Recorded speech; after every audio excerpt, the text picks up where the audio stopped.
I know that you're saying this is good news for Israel, but they are still fighting a multi-front war right now. They're still involved in multiple conflicts. So what is the biggest question that you think is in the air right now and that you want to see answered?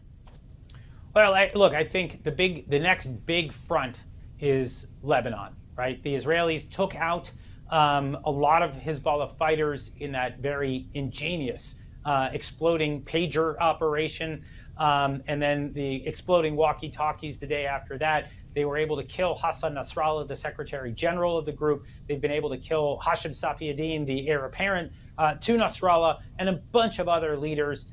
They've already gone into southern Lebanon, and they've been destroying a lot of weaponry. They've been going house to house. They've killed, I think, 300 or 400 Hezbollah fighters so far. They've captured a few, and they're debriefing them back in Israel. They've been making a lot of progress there, and I think it's been good progress from Israel's perspective. The question now, in my mind, the big question is, are they going to double down? Are they going to go deeper into Lebanon? Are they going to push for, the sort of same fate to Hezbollah as they just secured with Hamas? Or are they going to try to go the route of diplomatic negotiations, try to force Hezbollah through, the offices of the U.S. or the UN or the French or whomever to get Hezbollah to move north of the Litani River? This is that river that runs east-west across the sort of belt of Lebanon. International law dating back to 2006 requires Hezbollah to be above that river. It's about 10 miles north of the Israeli border. That's what the Israelis would probably like to see happen, so they don't have to fight.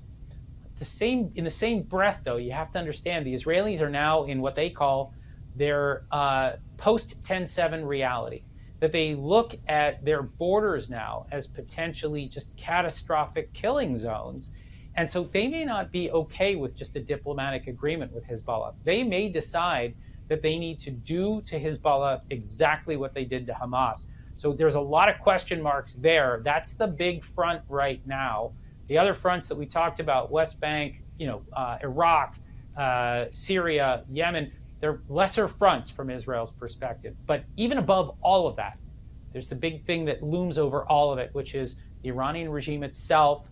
Will it try to make a dash to a nuclear weapon? Will it try to use that as the ultimate insurance policy that it's able to continue to fight Israel by proxy with this weapon in its pocket, threatening, if you come after us, this is what we're going to use against you? This is the fear that we have, and that's the great unknown.